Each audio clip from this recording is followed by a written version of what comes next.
à force de louer leur chef.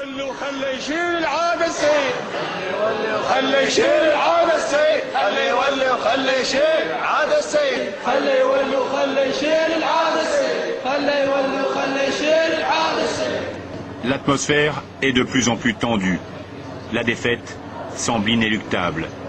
Et pour la première fois, le porte-parole de Moqtada Sadr parle d'un arrêt des combats.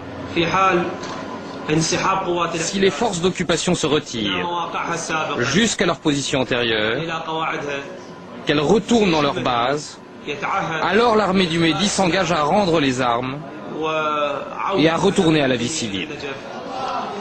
En attendant d'éventuelles négociations, le siège continue. Selon la tradition musulmane, il faut enterrer les morts au plus vite. Et comme il n'est plus question de sortir de cette enceinte, des volontaires ont creusé des trous sous le mausolée. C'est dorénavant à cet endroit que ceux qu'ils appellent des martyrs seront inhumés.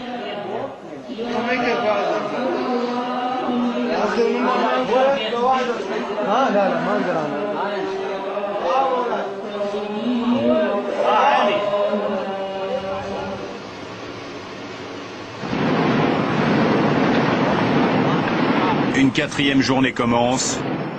Encore une fois, les affrontements ont duré toute la nuit.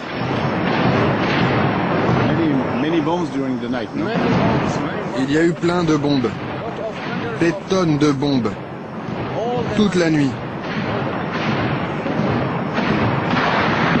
Ce matin, il n'y a pas de répit. Il n'est plus question de petits marchés et de tasses de thé. Tu ne peux pas sortir. C'est trop dangereux. Recule.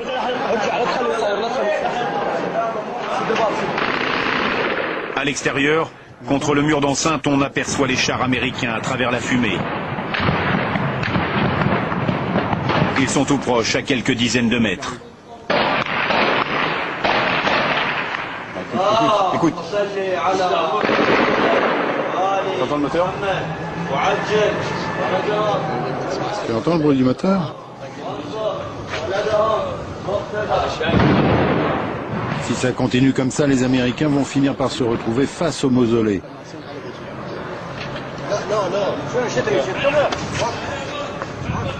Un volontaire veut bien m'accompagner pour voir ces blindés de plus près. Il m'affirme que les combattants vont les repousser. Il paraît que les Américains sont juste derrière. Allez-y, c'est par là, en courant. Courir pour éviter les tirs américains de plus en plus précis.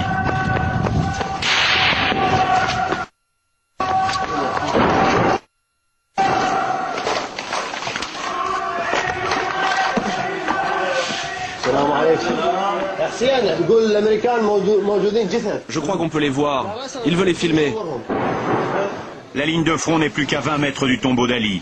Les combattants de l'armée du Mehdi ne contrôlent plus les rues. Pour progresser, ils passent dans des trous à travers les maisons. Ici sur le front nord, ce sont des chiites iraniens qui sont venus aider leurs frères de Najaf.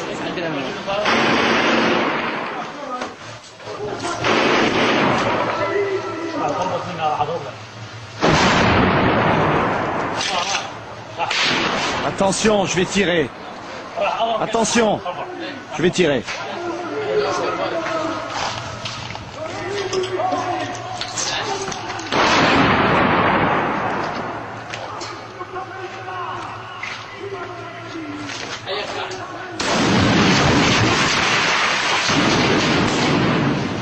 La riposte américaine est immédiate.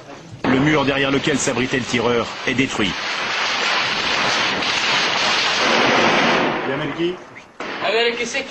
Les Américains sont des malades.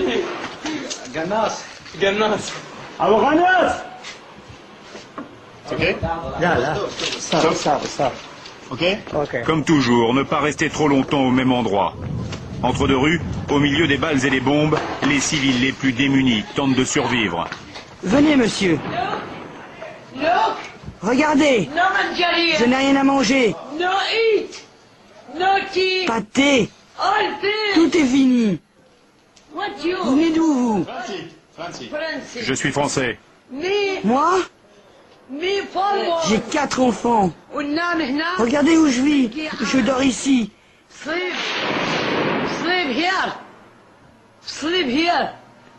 Il me reste les cigarettes offertes par les combattants. C'est tout. Retour vers la mosquée. Les Américains n'hésitent pas à tirer. De l'autre côté de la place, des combattants désormais habitués à ma présence me demandent si tout va bien. Ok, t'es bien rentré? Il y a des chars là-bas qui tirent. Et des snipers aussi. Inch'Allah. Inch'Allah.